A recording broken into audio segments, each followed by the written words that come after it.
애플 실적도 공개가 됐습니다. 시장의 예상치를 상회하는 매출과 순이익이었지만 결국에 중국이 안 좋았어요. 네, 네. 지금 어찌 보면은 블룸버그의 헤드라인도 그렇고 CNBC 헤드라인도 그렇고 모두 다 애플 이야기만 하고 있습니다. 네. 그리고는 거기서 지금 핵심이 되는 거는 이제 총 매출은 또 성장을 했다라는 부분. 하지만 이 부분을 좀 더 우리가 뒤덮은 것은 중국 내에서 매출이 줄어들었다라는 부분. 그래서 이런 부분에 있어서 작년에도 이슈가 됐었죠. 애국 소비라는 얘기가 나오고, 그럼 화웨이가 스마트폰을 다시 재생산을 한다는 얘기가 나오면서 중국 공산당에 뭔가 이제 외산 폰을 쓰지 말라는 그런 규제까지도 이제 계속 시장에 영향을 미쳤는데, 그게 숫자로 드러나는 모습을 보이면서 애플이 조금 약세를 보이고 있다. 그쵸. 이렇게 보시면 좋을 것 같습니다. 네, 기기들 보니까 판매량에 있어서도 좀 미스를 한 부분, 그러니까 하회를 한 부분은 아이패드가 좀 미스가 났더라고요.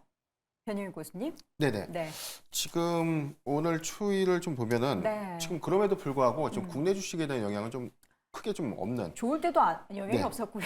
안 좋을 때도 다행히도 영향이 없네요. 근데 저는 애플발 실적 발표 이후에 음. 오늘 종목 영향이 좀 있지 않을까라고 좀 보이는데, 오늘 특별하게도 좀 반응하는 건 없고 오히려 이 올라요. 증강현실, VR 맥스와 관련주들은 오늘 시세가 좀 굉장히 좀 양호한 흐름들 좀 보여주고 있고, LG 이노텍이라든가 지금 이 전통적인 애플 이 스마트폰 관련주들의 어떤 흐름들도 지금 상승폭이 좀 크지는 않지만 하락전을 좀 하지 않았다는 것은 일단 실적에 대한 우려감보다는 올해에 대한 어떤 AI 폰에 대한 어떤 출시 기대감. 그래서 지금 연말에 AI 폰에 관련된 어떤 내용들을 좀 공개 시사, 이 부분도 좀 긍정적으로 좀 작용하지 않았나 네. 좀 보고 있습니다. 자, 드디어 이제 비전 프로가 그 구매자분들의 손에 점점 이제 쥐어질 예정이죠. 네. 거기에 네. 대한 리뷰도 분명히 나올 텐데 네. 저는 오히려 이제 애플의 이러한 뭔가 부정적인 실적 비전 프로가 싹 가져갈 것 같아요. 그런데 관련주들이 어제 주가 흐름에서의 상황을 보게 되면 고점에서 이제 다시 밀리는 상태에서 네. 진행이 되고 있거든요. 네. 어제 오늘 크게 탄력을 받지 못하고 있습니다. 그래서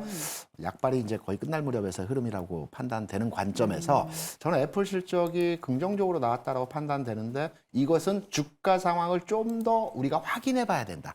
고점을 돌파하거나 추세를 다시 전환시키기 위해서는 좀 더 확인해야 될 필요가 있다라는 지점으로 애플에 대한 전반의 흐름을 판단해 보고 있고요. 여기에 더해서 우리가 관심을 가져야 될 미국 시장에 대한 주요한 흐름이라고 본다면 네.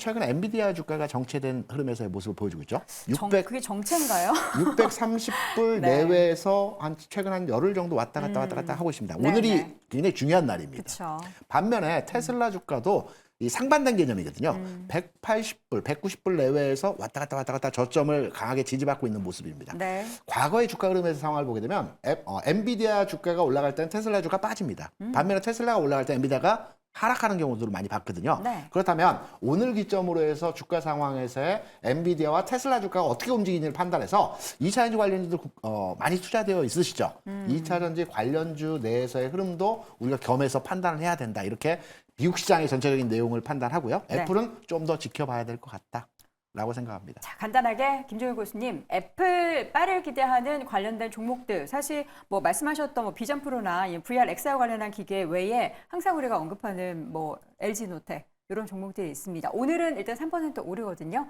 어떻게 판단을 해야 될까요? 네, 결국은 애플이 다른 대안을 찾아야 될 것 같습니다. 어차피 애플은 기기 판매만으로 수익을 내는 회사는 아니죠.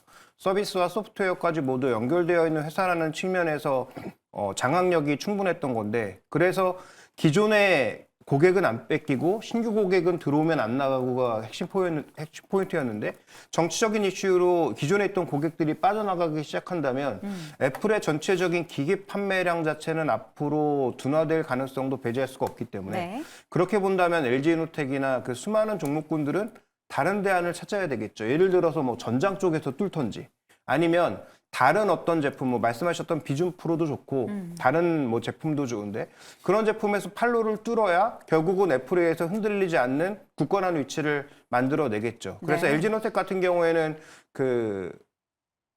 정확하게 제가 TOF 지금 TOF라고 해서 그 일종의 그 센서 개념의 그 카메라라고 봐야 되는데, 네, 죄송합니다. 제가 신도 도와드리지 센서, 못했네요. 네. 신도 센서 같은 것들의 매출이 뭐 전장이라든지 이런 다른 쪽에서 만약에 증가하는 모습을 보이고 애플 비중이 줄어들면 저는 그때부터가 본격 반등의 시작이라고 보고 있습니다. 그래서 결론 지어서 말씀드리면 애플은 다른 제품들을 얼마나 잘 내놓고 서비스를 확장하느냐, 특히 AI를 어떻게 하느냐가 앞으로 관건이고, LG노텍은 애플을 어떻게 하면 벗어나서 다른 쪽에서 매출을 늘릴 수 있느냐가 네. 관건이다. 그게 이루어져야 주가에 진정한 반등이 올 것이다. 이렇게 보고 있습니다. 네, 방금 말씀하셨던 그 TOF 같은 경우에는 비행거리 측정이라고 해서 카메라로 물체의 빛을 비춰서 반사돼서 돌아오는 데 걸리는 시간을 측정하는 것에서 굉장히 핵심 기술이라고 합니다. 그게 이제 심도라고 해서 정확한 거리 측정이 되니까. 그게 굉장히 네네. 또 주요한 기술 그럼요. 중에 하나라고 하니까 궁금하신 분들은 네이버 검색창에 TOF 검색하시면 기사에 자세하게 나와 있습니다.